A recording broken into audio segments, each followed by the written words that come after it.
안녕하세요. 여러분, 국어드림 권양숙입니다. 오늘은 윤은길의 종탑 아래에서를 진행하겠습니다. 교과서 150페이지고요. 미리 한번 읽어보셨으리라 생각합니다. 종탑 아래에서는 액자 구성이라는 점을 꼭 기억하시기 바랍니다. 이 바깥의 이야기가 안의 이야기를 둘러싸고 있는 구성인데요. 외화 부분은 최건호가 친구들과 만나서 그 친구들은 60쯤 된 친구들이죠. 초등학교 동창 친구들인데 만나서 옛날 이야기를 하는 부분입니다. 그 안의 이야기는 최건호가 나라는 소년으로 등장하면서 자기가 만났던 소녀와의 이야기를 전해주는 것이죠. 그러면 액자 구성의 내화에 해당되는 얘기가 본문에 나와 있는데 본문부터 지켜보도록 하겠습니다. 첫째 문장입니다. 내가 그 계집애를 맨 처음 본 것은 이렇게 시작하고 있네요. 내가 라는 부분이 바로 이 내화가 1인칭 시점이라는 것을 보여주는 거죠. 그 계집애가 바로 이 소설의 주요 인물 나와 명훈입니다. 어디서 봤냐면요. 봄볕이 다냥하게 내리쬐는 한낮에 보았어요. 시간적 배경, 계절적 배경을 얘기해 주면서 이 소설의 배경은 봄날이구나. 그런데 이 소설은 전체적으로 넓게 본다면 한국전쟁이 일어났던 그 시절 익산이라는 동네에서 있었던 일이거든요. 그래서 시대적 배경으로는 한국전쟁이 제시되고 익산이라는 곳은 서울이라든가 격전이 일어났던 전투가 일어났던 곳이 아니기 때문에 후방이어서 소녀는 직접적으로 전쟁이 일어나고 전투가 일어나는 것을 본 적은 없지만 간접적으로 전쟁의 영향을 받은 입장이다 라는 것을 제시해 줍니다.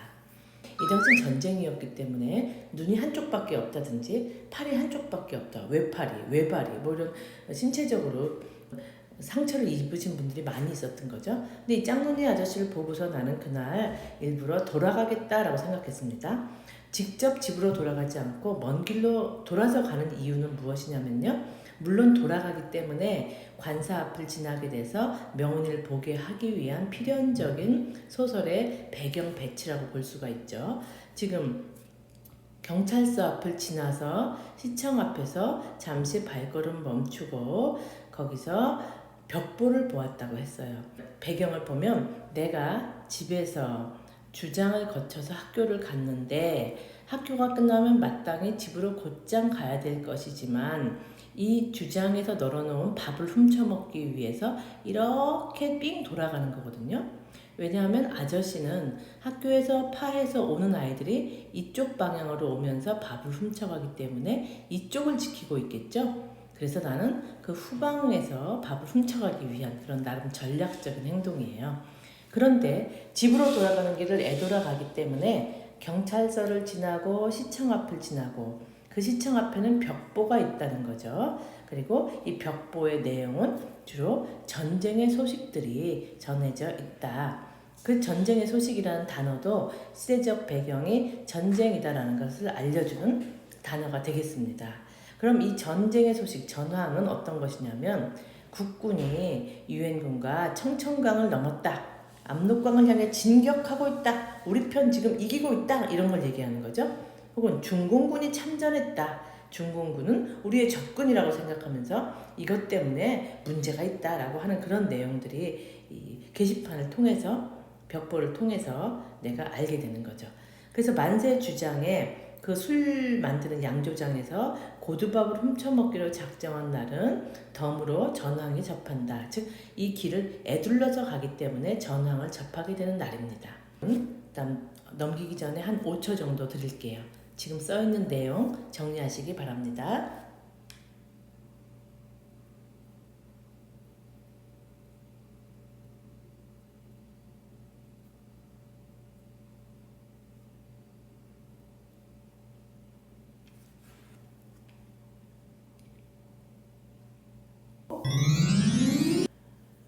무슨 고지 전투에서 북괴군 몇 개 연대를 섬멸하고 무슨 고지 전투에서는 중공군 몇 개 사단을 괴멸했다.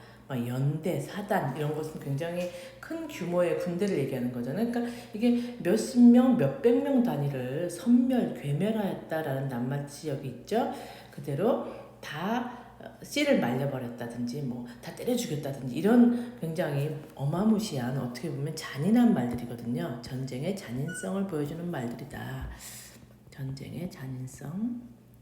그런데 이 어휘에 대해서 나는 이해를 못하는 거죠. 선멸, 괴멸이 뭐지? 이렇게 생각하고 또 전쟁은 일사후퇴를 거쳐서 우리 군이 서울이 밀리면서 부산 쪽으로 다 내려갔죠. 일사후퇴를 거쳐서 전쟁은 다시 시작된 그 자리로 얼추 되돌아가서 38선을 사이에 두고 북한군과 남한군이 교착 상태에 빠져있다.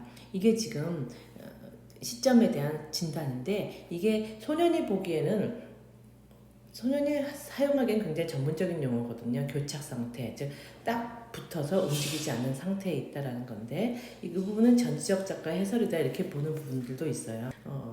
일단 1인칭 소년의 입장에서 봤을 때 새로 차지한 땅은 거의 없는데 국군과 유엔군이 날마다 승승장구한다라고 이거는 굉장히 객관적인 내용은 아니죠. 약간 편파적인 내용인데 나는 지금 소년이니까 사실은 그런가 보다 하고 알아야 되는데 왜 교착 상태라는데 왜 이렇게 됐지라고 지금 비판을 하고 있는 거라서 약간 소년이 전달하는 것보다 이건 전지적 작가 시점을 갖다 이렇게 보는 부분도 있어요. 어쨌든 나는 이해할 수 없는 이 단어 선멸, 괴멸, 교착 뭐 이런 것들을 보면서 굉장히 호기심이 생겼겠죠. 그래서 나는 그 중에서 어떤 아저씨한테 물어봤습니다. 꽤 유식해 보이는 아저씨예요. 그 아저씨가 알려줄 것 같아서 물어봤어요. 물론 이 아저씨는 중심 인물은 아니고 나에게 정보를 주는 주변 인물이 되겠습니다. 아저씨에게 선멸이 무슨 뜻이에요? 물어봤더니 아저씨는 대답했어요. 씨를 말린다 라고 시원스럽게 대답했어요. 무슨 씨를 말리냐면 사람의 씨를 말린다. 즉 사람은 싹 다 죽인다라는 거거든요.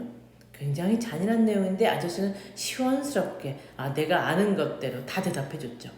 그래서 괴멸은 또 무슨 뜻이에요? 나는 호기심 천국이네요. 그러자 아저씨가 얘기했어요. 모조리 다 때려잡는 것이다. 그냥 죽이는 것 같다고 때려잡는 것이다는 인간이 무슨 개돼지도 아니고 굉장히 잔인한 표현이죠. 역시 이렇게 일러줬어요. 이 아저씨는 나에게 궁금한 것을 물어봤을 때 다 들려주었는데 사실 나는 이 아저씨와 아버지를 비교하게 됩니다. 전에 아버지께 여쭤봤더니 아버지는 화를 버럭 내면서 욕설이나 다름없는 상스러운 말이다. 인간이 입에 올려서는 안 되는 말이야 라고 하면서 막 화를 냈거든요. 그러면 아저씨와 아버지의 태도가 이렇게 달랐던 이유는 무엇이냐면 아버지는 나라는 어린 소년이 내 아들이 그런 말을 쓰고 전쟁의 잔인함, 사람 죽이고 그 다음에 때려잡아 죽이고 이런 것을 알지 않았으면 좋겠다. 너의 순수함을 지켜주고 싶다. 그런데 왜 그런 질문을 하고 돌아다니냐. 너 어디 가서 그런 말 들었니? 뭐 이런 얘기거든요. 아버지는 굉장히 답답하죠. 답답하고 하지 않았으면 좋겠다 라는 마음을 담아서 지금 화를 내고 윽박질렀거든요. 그래서 어른들은 흔히 대답할 수 없을 때 혹은 대답하기 난처할 때 정말 이건 알리고 싶지 않은데 얘가 호기심을 갖기 시작할 때 화가 나죠. 누구한테 화가 나냐면 그 아들에게도 화가 났겠지만 이것을 통제해 줄 수 없는 자기 자신에 대해서도 화가 났을 것 같아요. 그래서 아버지는 윽박질렀는데 이 아저씨는 잘 알려주셨죠.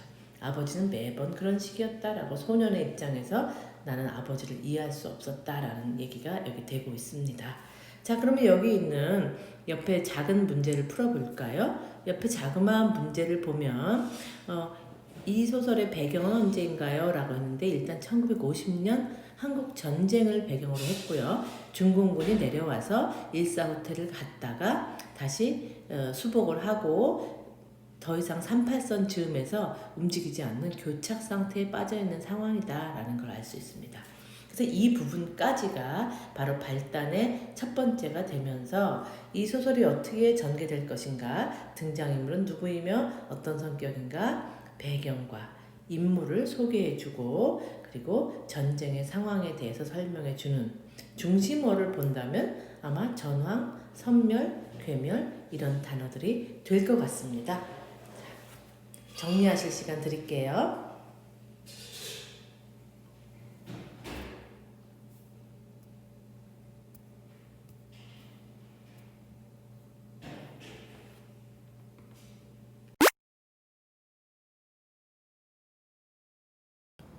자, 시청 앞을 떠나서 나의 이동 동선을 살펴볼까요? 익산 군청을 가서 거기서 나뭇개비를 찾죠. 이 아이의 소년다운 면이 나타납니다. 그 나뭇개비를 갖고 장난을 치면서 지금 가는 거죠. 군수관청 쪽으로 갔을 때 거기는 철책이 쳐져 있어요. 철책이 쳐져 있기 때문에 내부가 훤히 들여다 보이죠. 즉 안을 들여다보고 소녀를 발견하게 하기 위한 소설적 장치라고 할 수 있겠습니다. 소년인 내가 나뭇개비를 대고 소리를 나도록 따다다다다다 치는데 이것에 대해서 그냥 재밌다가 아니라 따발총 같다 이런 표현을 하고 있어요.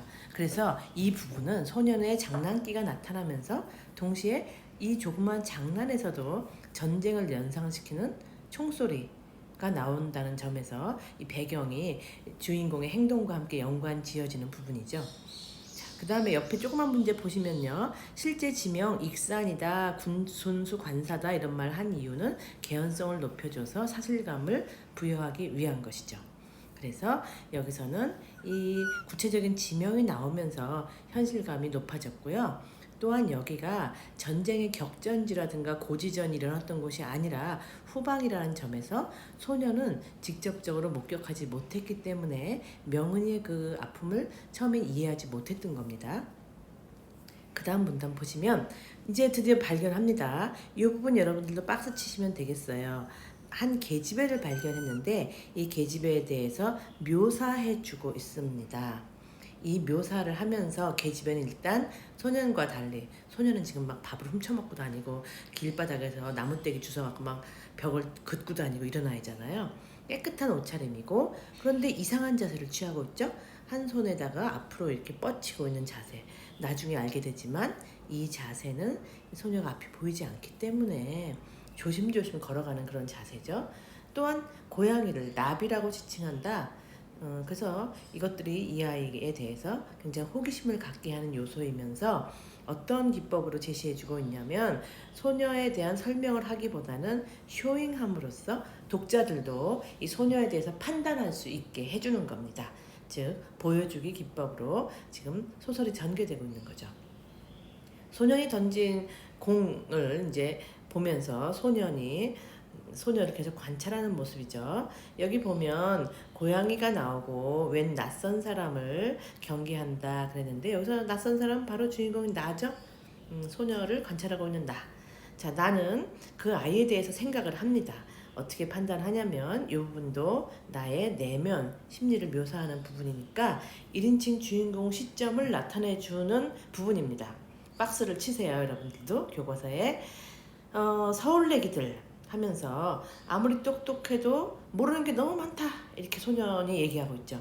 즉 이 말 속에는 내가 서울내기들을 무시하고 있는 것처럼 보이지만 그 내면에는 서울내기에 대한 약간의 열등감이 있습니다. 서울내기들이 별 수 있어? 걔네들 모르는 거 너무 많아 이런 식으로.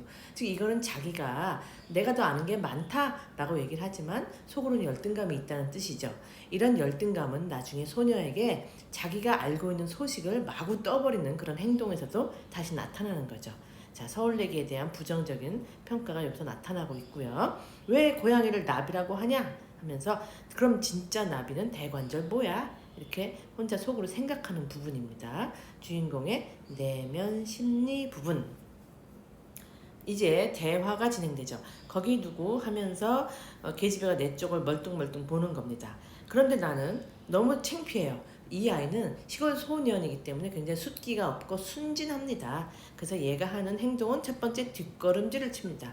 사실 소녀가 볼 수 없는데도 이 아이는 자기가 지켜봤다는 거, 일종의 스토킹인가요? 이게 잘못이라는 걸 알고 있는 거죠. 그래서 뒷걸음질을 칩니다. 그래서 나의 행동은 제일 처음에는 대답을 하지 못하고 뒷걸음질 치는 소극성이 나타난다라는 걸 알 수 있죠. 이 부분 빨리 정리하시고 약 5초 드리겠습니다.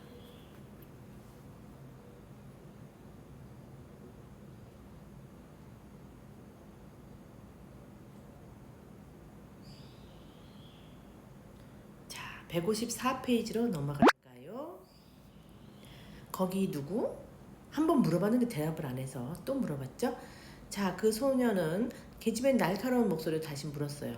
나는 그래서 나무깨비를 또 주웠던 것처럼 땅바닥에 내팽개치면서 단박질 마구마구 뛰어갑니다. 그래서 나의 행동은 뒷걸음질 치고 단박질 치면서 어떤 걸 표현하냐면 굉장히 놀랐다라는 것을 나의 행동을 통해서 쇼잉해주는 부분이죠. 그래서 설명하기보다 나는 매우 놀랐다, 소녀는 놀랐다 이렇게 설명하지 않고 만사까지 오게 에도라 길을 오게 된 이유가 만세 주장에 있는 밥을 훔쳐먹으려고 했던 것이거든요.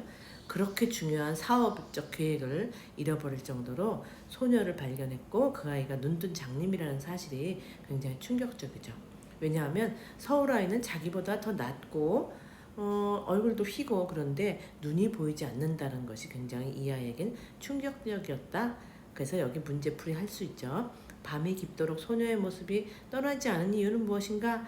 일단은 사춘기 남자아이니까 자기 또래의 소녀에 대한 호기심이 있었을 것이고, 두 번째는 저렇게 얼굴이 희고 고운 서울아이가 눈뜬 장님이라니 라는 놀라움 때문일 것이다 라고 풀 수 있죠. 그래서 여기까지가 즉 155페이지 열째 줄까지가 발단 2로서 일단 관사 정원에서 주인공인 나와 중심 사건인 소녀와의 만남이 이루어진 것이 바로 여기까지의 내용이 되겠습니다. 그래서 배경하고 인물 소개가 이루어진 것이죠. 이제 이야기는 점점 더 전개되어야 되고 소녀와 나는 대화를 나눠야겠죠. 자, 그 다음 전개로 갑시다. 이튿날 나는 학교가 파악이 무섭게 이번에는 끝나기만 기다렸어요. 이 소녀를 또 보러 가려고. 밥 따위는 이제 안중에도 없습니다. 자, 익산 군수관사로 달려갔다. 거기서 전날과 똑같은 상황이 되풀이된다는 데에서 이 소녀 계집애는 무료하고 학교도 가지 않고 같이 놀 사람도 없고 계속 거기 있다는 걸 알 수 있죠. 그래서 나는 다이나믹한 밥을 훔쳐먹고 학교 갔다 왔다 아버지한테 뭐 물어보고 또 꾸중 맞고 아저씨한테도 말 시키고 이런 삶을 사는 반면 계집애는 굉장히 그 관사에 가두어진 단조로운 생활을 하고 있다는 거 알 수 있죠. 계집애는 똑같은 동작하고 있어요. 양팔을 앞으로 나란히 뻗은 부자연스러운 자세. 이 자세는 아까도 알다시피 이 아이가 앞이 보이지 않기 때문이었다. 즉 이유는 앞을 볼 수 없었기 때문에 조심스럽게 하는 것이었다. 역시 나비야 하는 것이고, 이 나비는 나를 발견했고 그리고 공은 던져져서 정확히 철책 앞에 와서 멈췄죠. 자, 나를 봅시다. 나는 퉁탕거리는 가슴을 애써 누르면서, 즉 이 아이는 지금 흥분했어요. 소녀와의 만남 때문에. 그리고 아이와 대화를 하고 싶어서 뭔가 건수를 찾기 위해서 공을 지금 던져주었죠. 자, 계집의 얼굴에는 굉장히 야릇한 표정이 떠올랐다. 이것을 어떻게 해석할지는 모르겠지만 내가 그렇게 받아들인 거죠. 즉 1인칭 주인공 시점이기 때문에 계집애가 어떤 생각을 했는지 알 수 없어요. 알 수 없지만 나는 이상하다, 반가움일까 놀라움일까 알 수 없는 표정이 떠올랐네 라고 관찰을 한 겁니다. 여기서 행동 양상을 보면 어저께는 굉장히 뒷걸음질 치고 단박질 치고 소극적이었다면 이 부분에서 소녀는 적극적으로 돌변하면서 맘 잡고 갔으니까 공을 던져주고 대화를 나누는 것입니다. 자, 그 대화를 한번 볼까요? 이 대화도 직접 제시가 아니라 간접 제시라고 할 수 있어요. 쇼잉의 부분인데 주인공의 등장인물의 대화나 행동을 통해서 사건을 전개시키고 보여주는 것이죠. 그래서 독자들은 이 장면을 통해서 둘의 사이가 어떻구나, 둘의 관계가 어떻구나를 상상할 수 있고 극적인 긴장감을 느낄 수가 있다는 장점이 있습니다. 대화를 한번 보시죠. 그래서 여기서는 소녀의 서울말과 나의 사투리가 대조가 되면서 지방색이 드러나고 여기서 사실감, 서울 소녀와 익산의 소년이 대화 나누는 것에 대한 사실감을 드러내주는 거죠. 소녀는 상대방을 단박에 알아맞혔다. 소녀는 만나는 사람이 별로 없어요. 계집애는. 그래서 어제 그 시간에 왔던 걔구나 이렇게 아는 거죠. 그러더니 계집애는 착하기만 한 애가 아니었어요. 난 너 알아. 나이는 나랑 비슷해. 키는 나보다 조금 더 커. 그리고 얼굴 아주 못생겼어. 참 충격적이죠. 소녀는 나에 대해서 호기심이 있었네요. 즉 소년이 전날 밤에 머릿속에서 여자아이의 모습이 떠나지 않았다라고 했는데 이 계집애도 역시 그 아이 누구지? 막 뛰어 도망가던 아이, 뭔가 나무가 막 집어던져지는 소리가 나고 후닥닥닥 도망갔잖아요. 그 아이에 대해서 상상을 했다라고 볼 수 있죠. 그래서 키는 나보다 조금 더 클 것 같고 보나마나 못생겼겠지. 이 못생겼다라는 얘기는 뭐 사실적 표현이라기보다 뭐 좀 무시한 일종의 계집의 입장에서 본다면 서울내기를 소년이 약간 비하시키게 표현하는 것처럼 시골 애들 다 그래 이런 식으로 비하시키는 그런 표현이라고 볼 수 있죠. 둘의 일종의 뭐 힘겨루기 이런 느낌을 주네요. 자, 정리하실 시간 드리겠습니다.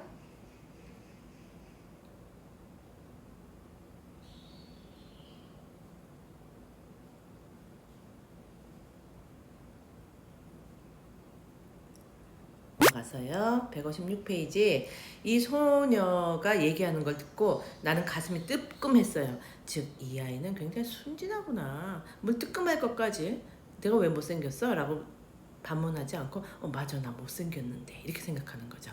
그래서 이 아이가 천천히 지금 다가옵니다. 양팔을 앞으로 나란히 뻗지 않은 정상적인 자세로 걸어요. 이 얘기는 뭐냐면 나를 의식하고 자기가 눈이 멀지 않은 것처럼 정상인 것처럼 보이려고 하는 그런 행동이죠. 굉장히 이 계집애의 어떤 의식적인 행동이라고 볼 수 있어요. 그러더니 바로 또 사과합니다. 서울에는 굉장히 쿨해요. 못생겼다 해서 미안해. 그냥 해본 소리야. 그냥 해본 소리야. 그냥 친하게 지내자. 이런 식으로 해석이 되네요. 그런데 나는 실토할 뻔했어요. 진짜 나 못생겼어 라고. 왜냐하면 생기다만 얼굴 같아 라고 나를 다 놀려. 얘는 좀 자존감이 떨어져 있네요. 어쨌든 이 아이는 굉장히 순박하고 순수한 성격이다라는 것이 나의 내적 독백을 통해서 알 수 있죠. 그러더니 질문을 탁 선제 공격합니다. 너그 아버지가 군수냐? 그래서 여기서 소녀에게 화제를 전환시키려고 왜 못생겼다 자기 외모에 대한 얘기 그만하고 네 가족 얘기나 하자 라면서 지금 털기를 시작해요. 아버지가 군수냐? 그런데 이 아버지는 소녀에게는 금기어 원이었어요. 왜냐하면 충격적으로 부모님을 잃은 지 얼마 안 됐기 때문이죠. 그런데 얘가 뭐 딴짓 하고 있어요. 군수 뭐요? 라고. 네가 군수 딸이냔 말이요? 했더니 군수가 뭔데? 또 막 이렇게 물어봐요. 아버지라는 단어를 얘는 올리지 않죠. 나는 또 속으로 생각합니다. 이 부분 박스 치시고요. 1인칭 주인공 시점에서 나의 생각을 잘 드러내주는 건데 서울내기에 대한 부정적인 인식이 또 나타나는 부분이에요. 서울내기에 대해서 약간 무시하는 듯, 즉 자기 자존감이 높지 않고 서울내기가 나보다 잘났을 것 같은데 근데 알고 보면 별거 아니야 이런 식으로 또 얘기하는 부분이죠. 서울내기들은 무지렁이들이야. 아는 게 없어. 무지렁이 요 아래 있습니다. 어리석은 사람. 서울내기들은 잠자리라고 하지 잠자리가 종류가 이렇게 많은 걸 몰라. 그러니까 정말 벅구들이야. 벅구라는 얘기 여기 있죠. 바보 이렇게. 그러면서 겉으로는 그 얘기하지 않으면서 속으로는 바보들 이렇게 생각하는 거죠. 그런데 얘가 자기 이 집 딸 아니야. 그냥 식구들이 오자고 해서 왔을 뿐이야. 그랬죠? 그러면서 얘는 심드렁해요. 왜? 화제에 대해서 재미가 없어요. 또 어디서 왔니? 니네 아버지 뭐 하신? 재미없어요. 왜냐면 가정사 얘기해야 되니까. 어쩌다 그렇고 그럼 당달봉사 대학 뿌렸다냐? 얘는 또 두 번째로 소녀에게 금기어 두 번째를 또 얘기하고 말았어요. 눈먼 이야기 얘기하지 말아야 돼. 왜 눈 멀었냐면 부모님을 충격적으로 잃고 나서 눈이 멀게 되었던 거거든요. 어쨌든 이 대사는 중요한 것이 뭐냐면 아주 향토적이고 토속적이고 지방색이 드러납니다. 어쩌다 그렇고 그럼 당달봉사 대학 뿌렸더냐? 이렇게 물어봤어요. 그러자 얘가 또 당달봉사 뭔데? 소녀는 자기가 모르는 것에 대해서 그냥 짐작하지 않고 바로바로 질문하는 그런 솔직 담백함을 보여주고 있습니다. 또 내가 서울내기에 대해서 생각을 하죠. 별 수 없어. 참 설명해줘야 되겠네. 네가 바로 당달봉사야. 너 눈 멀었잖아요. 이런 얘기 하고 싶었죠. 그런데 새로운 인물 등장합니다. 머리가 희끗한 노파. 이 분은 누구냐면 외할머니로서 중심 인물은 아니죠. 주변 인물인데 이분이 등장한 이유가 있어요. 이분은 명은이에 대한 정보를 주기 위해서 등장한 것이죠. 보통 허생전에서도 그렇고 노파, 할머니 뭐 이런 분들 등장하시면 주인공은 아니지만 주인공에 대한 정보를 주는 주변 인물로서 등장하게 됩니다. 조력자 혹은 뭐 정보 제공자, 뭐 화제 전환자 이런 것으로 등장을 하게 되죠. 자, 정리하실 시간을 드리겠습니다. 2페이지.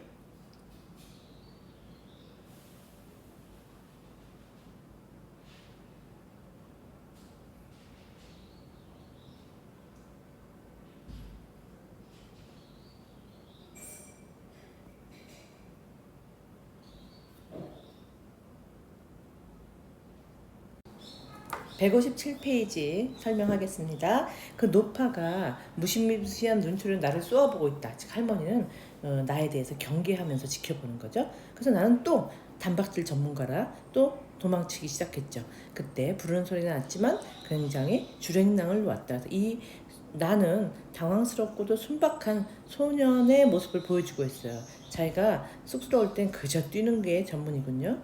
그 다음 날입니다. 군수관사 근처에 가지도 않았고 그 다음에 얘한테 행동 변화가 일어났어요. 뭐냐면 만세주장에 있는 지혜밥 훔쳐먹는 거 전혀 관심이 없어요. 회가 동하지 않는다. 먹고 싶지도 않다. 나는 왜 이런 변화가 일어난 것일까? 그 서울 계집의 얼굴이 계속 눈에 밟힌다. 눈에 밟힌다는 표현 나왔네요. 즉 생각이 난다. 눈에서 어른어른 거린다. 이런 표현으로 대체할 수 있겠죠. 그래서 자기가 재미를 못 붙여 애를 먹던 학교 공부 한결 더 부실해졌다. 학교에 관심이 없는 소년이군요. 자, 그래서 여기까지가 전개 1이 되면서 익산군수 관사에서 나와 소녀가 만났다. 드디어 만났고 이 아이의 마음에 담아두고 있다. 이런 부분 되겠습니다. 그 다음에 교과서에서 생략된 부분, 중간 부분 여기까지가 전개 2가 되면서 이 부분에서 얘기된 내용은 외할머니하고 내가 만나죠. 그래서 명은이의 외할머니는 역시 명은이에 대한 정보를 주면서 할머니들은 말씀이 많으시니까 3가지 얘기하지 말라 그리고 놀러와라 라고 허락을 해주시죠. 첫 번째는 부모 이야기. 왜 명은이의 부모님은 굉장히 잔인하게 전쟁통에 명은이 앞에서 죽음을 맞게 된 것이고 그것을 보고 명은이가 눈이 멀었기 때문에 사람 죽이는 이야기, 장님 이야기 꺼내지 말라고 했습니다. 그런데 사실 나는 명은이에게 이미 네 아버지가 군수냐? 라고 아버지 얘기도 했고 그 다음에 왜 장님이 되었냐? 당달봉사 얘기도 했죠. 그 다음에 또 앞으로 사람 죽이는 이야기를 또 할 예정입니다. 자, 이제 전개가 되겠는데요. 여기 있는 조그마한 문제 풀어본다면 전쟁에 대해서 명은이는 어떤 감정을 지니고 있을까? 사실 여기서는 명은이가 전쟁의 직접적인 피해자가 됩니다. 그리고 부모님이 사살되는 장면을 보았기 때문에 그 충격으로 시름시름 앓다가 눈이 멀게 되었죠. 그래서 전쟁을 명은이는 굉장히 두렵고 공포스러운 다시는 떠올리고 싶지 않은 장면이죠. 마치 심리학적으로 트라우마라고 하는 그런 부분이 된 것입니다. 그 다음 보겠습니다. 명은이의 퇴원이 이제 병원에 갔다가 퇴원하는데 마침 주일이었다. 주일이라는 단어는 교회와 연관해서 많은 단어를 여기서 연상시키는데요. 그래서 자기가 교회 다닌다는 것을 알려주고 그 교회에서 만난 인물 딸고만 아버지가 등장하게 됩니다.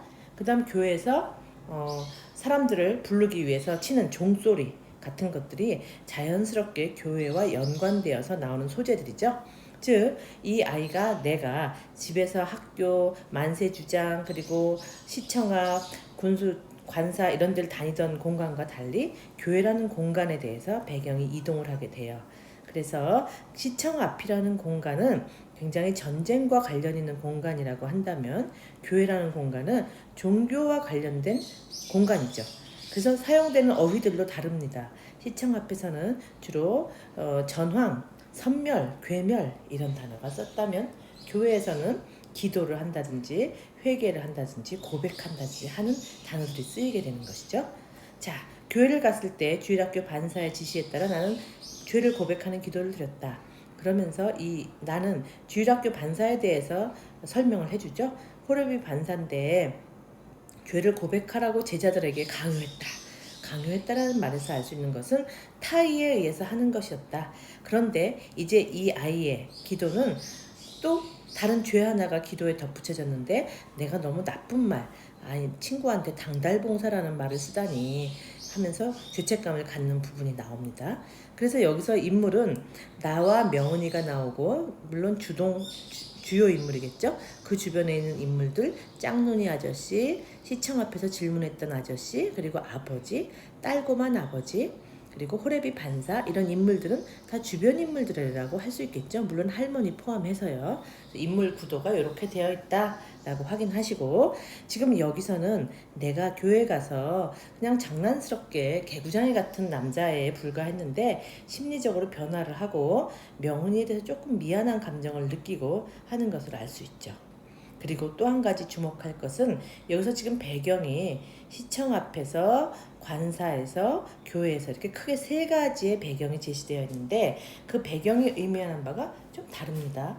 즉 시청 앞은 전황을 주로 보도하고 전쟁이라는 시대 상황을 알려주는 반면 관사는 소녀와 내가 만나는 그런 특별한 공간이죠. 전쟁 중에서도 이렇게 개인적 공간이 있는 거고 교회라는 공간은 이렇게 전쟁이 있지만 이 속에서는 서로에 대해서 기도하고 용서하고 고백하고 이해하는 그런 공간으로 제시가 되었다고 볼 수 있겠습니다. 자, 정리하시고요.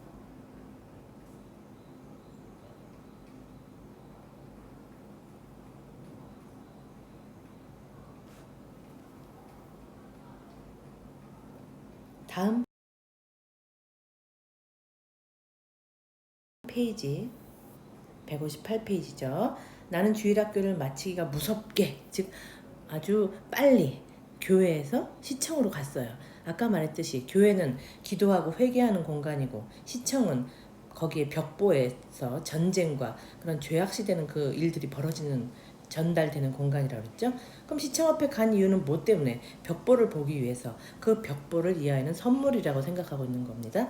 전쟁에 대한 새로운 소식, 이 소식은 너무나 신기하고 재밌고 또 명언이는 모를 것이기 때문에 주는 거죠. 그래서 이 아이의 1인칭 주인공 시점의 생각을 여기서 전해주는 것이죠. 그렇지만 우리는 이 부분을 보면서 독자들은 아이고 그건 선물이 아니야, 명언이가 그걸 좋아하겠니? 라고 짐작하게 하죠. 1인칭 주인공 시점에서 나의 생각을 전해주는 부분이다.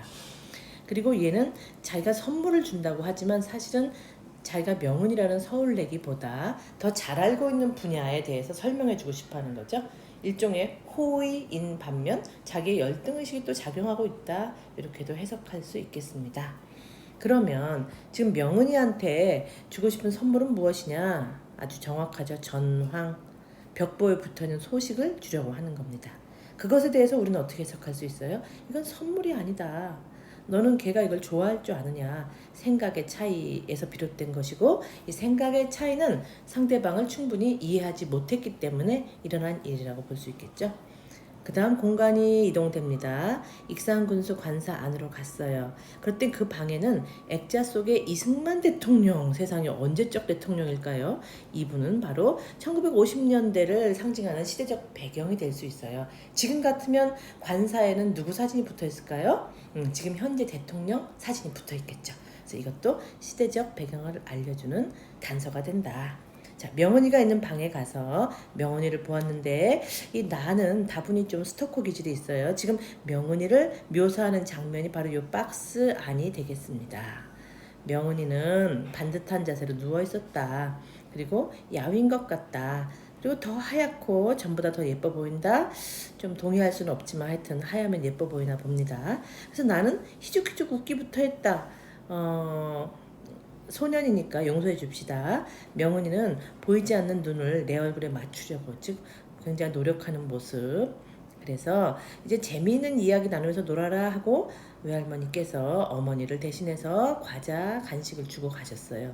그래서 나는 이제 본격적으로 아까 말한 선물 보따리를 다짜고짜 풀어놓기 시작했어요. 즉 내가 명은이 앞에서 좀 뻐길 수 있고 조금 더 자신 있고 모르는 것을 전해주는 새로운 선물, 뉴스기 때문에 지금 아주 급하게 풀어놓기 시작하죠. 그 선물은 바로 뭐냐면 일단 메가더 원수가 해임됐다. 정말 이것은 그 당시의 시대적 상황, 뉴스들을 그대로 전해주는 그런 역할을 해주는 거예요. 지금 나의 생각은 아니지만 전황, 벽보에 있는 내용을 전해주는 역할을 하고 있어요. 그 다음에 의정부 전투, 여기서는 북괴군을 포위해서 일개 연대를 선멸 다 죽여버렸다. 이걸 굉장히 잔인한 얘기인데 이렇게 아무 생각 없이 전해주는 거죠. 그래서 사실은 이 선물이라고 하는 부분은 전쟁의 상황을 전해주는 것이고 거기에 포함된 내용이 사람을 모두 다 죽였다, 씨를 말렸다, 때려 죽였다, 이렇게 굉장히 끔찍하고 잔인한 얘기거든요. 그리고 명은이라는 아이는 그 전쟁에 의한 트라우마를 갖고 있는 아이죠. 그러니까 절대 해서는 안 된다고 외할머니께서 당부했던 얘기를 지금 내가 하고 있는 거죠. 그래서 이 선물은 어떻게 보면 금기에 해당되는 것을 나만 선물이라고 생각하고 있는 겁니다. 그리고 명은이 너 선멸이 뭔지 알아? 씨를 말린다는 뜻이야 라고 하면서 잔인한 말을 했어요. 이때 명은이의 반응이 계속 나오는데요. 몇 가지가 나오는데 첫 번째 반응, 눈이 회동그레졌다. 근데 나는 그것을 오해합니다. 아, 내가 너무 잘나서 정말 놀랬구나 라고 하면서 더욱더 신나서 지금 얘기를 해주죠. 그 부분 이렇게 표현했습니다. 신떠름에 고부라졌다. 너무 신이 나서 고부라졌어요. 막 입에 침 튀기면서 지금 내가 얘기하고 있는 거예요. 자, 옆에 문제 봅시다. 전황을 전하는 나의 기분은 어땠을까요? 나는 명언이가 모르는 소식을 지금 자랑스럽게 혼자 떠들고 있는 거기 때문에 자랑스럽고 신이 나고 아주 흥분이 됐어요. 말소리는 아마 2.5배속, 3배속 정도 되고 침은 엄청 많이 튀기고 있겠죠. 그런데 이 이야기는 사실 상대에 대한 이해나 배려가 부족한 상황이었다. 나라는 아이는 아직 한참 타인에 대한 이해를 배워야 되는 그런 아이인 것 같습니다. 다음 페이지 넘어가기 전에 잠깐 정리할 시간 드릴게요. 박스 치고 설명 자세히 써놓기 바랍니다.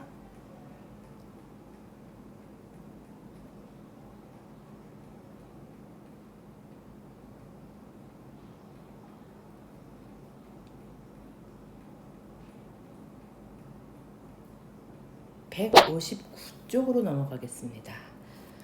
대화부터 지금 시작하고 있어요. 괴멸이 무슨 뜻인지 알아?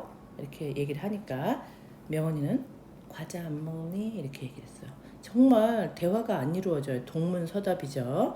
지금 명언이는 계속 질문하면서 이 주제를 회피하는 거죠. 그래서 간접적으로 돌려 말하기죠. 이제 그만 얘기해. 과자나 먹어 이런 뜻이겠죠. 자, 여기서 이 대화를 통해서 둘의 관계, 어색한 화제, 그 다음에 서로 생각이 다르다라는 것을 보여주고 있어요. 쇼잉 기법이죠. 즉 직접적으로 나랑 명은이는 서로 대화가 되지 않았다 설명하는 것이 아니라 간접적으로 그걸 제시해 줌으로써 독자들이 추측할 수 있게 해주고 긴장감, 아 저거 아닌데 라고 느끼게 해주는 그런 역할을 해주는 겁니다. 이 전쟁 얘기, 괴멸 얘기 할 때 명은이의 반응이 아까 눈이 회동그레졌는데 이번에 반응은 뭐냐면 핏기가 가신 입술을 파르르 떨면서 눈꺼풀을 아래로 착 내리깔았어요. 아 진짜 그거 기억하기 싫은데 이런 얘기죠.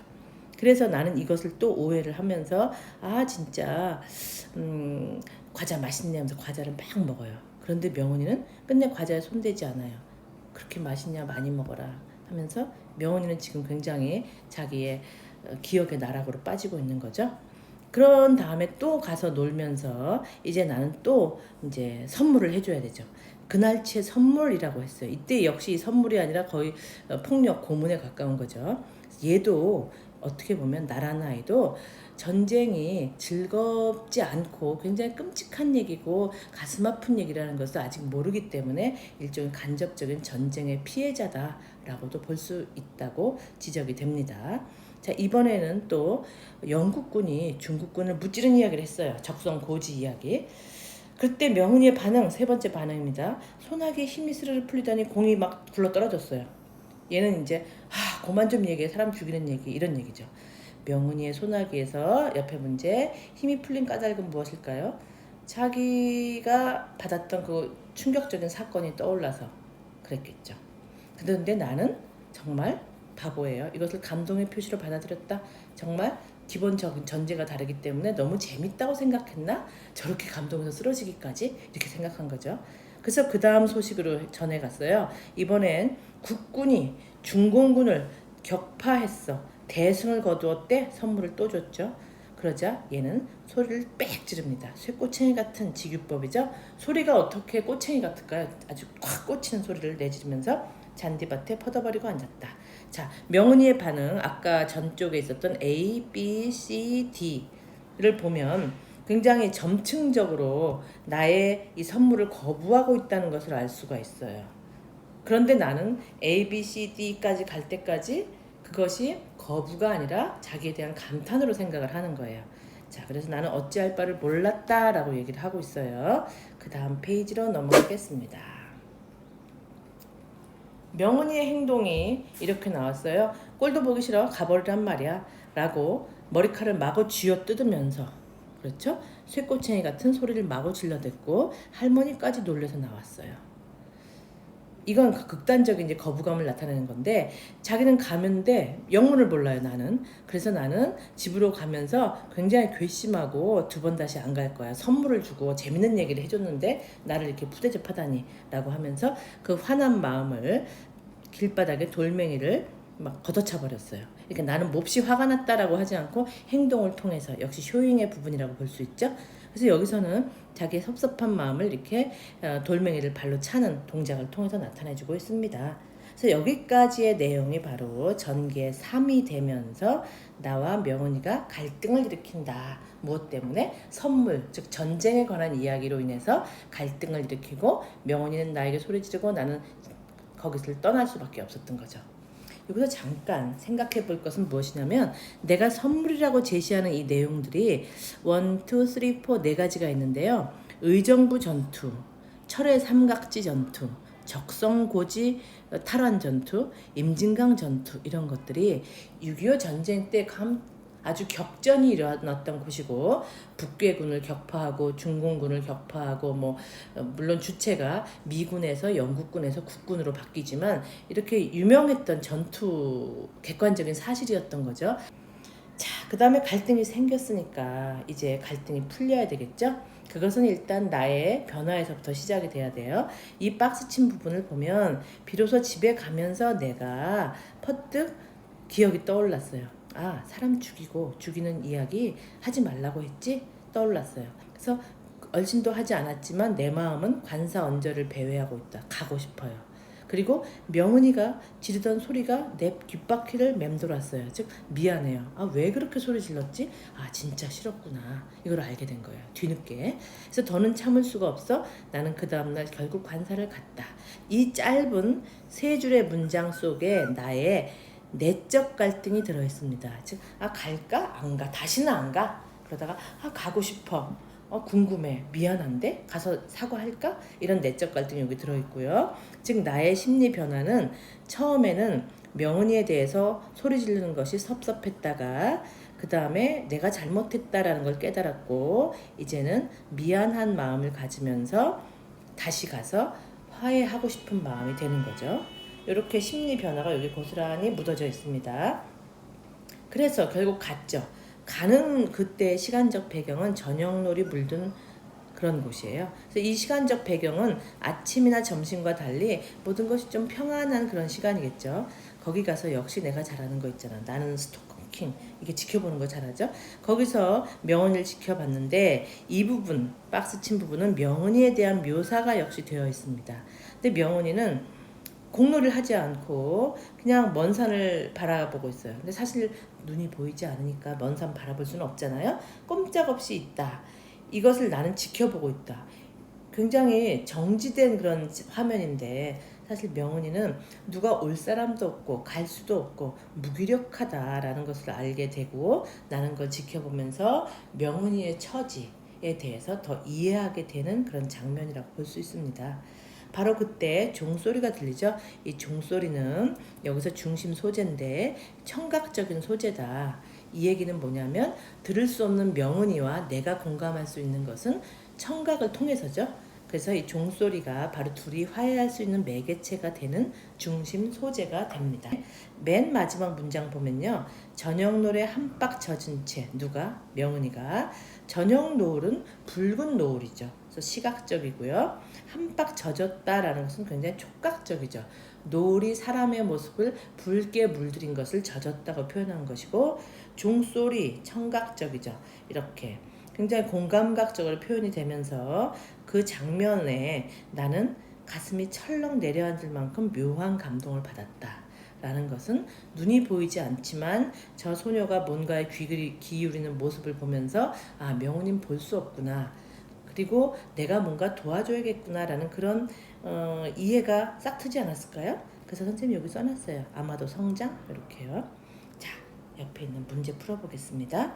여기에서 나타난 명은이와 나의 행동과 표정 상상해보자. 추측해보건데, 명은이는 지금 유일하게 자기에게 찾아와서 얘기해주던 소년도 오지 않고 공놀이도 재미가 없어요. 그래서 쓸쓸하고 외롭죠. 그런데 어디선가 들려오는 종소리를 들으면서 그것에 집중하면서 평온한 그런 장면이 되겠고요. 나 같은 경우는 미안한 마음으로 명은이하고 화해하려고 갔지만 말도 못 꺼내고 지켜보면서 그 명은이의 생활, 명은이의 처지 이런 것을 이해하게 되는 장면이 아닐까라고 생각해 봅니다.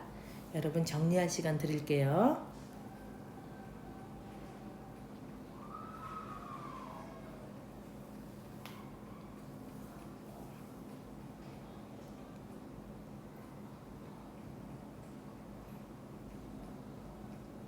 이 대사가 들어가야겠죠?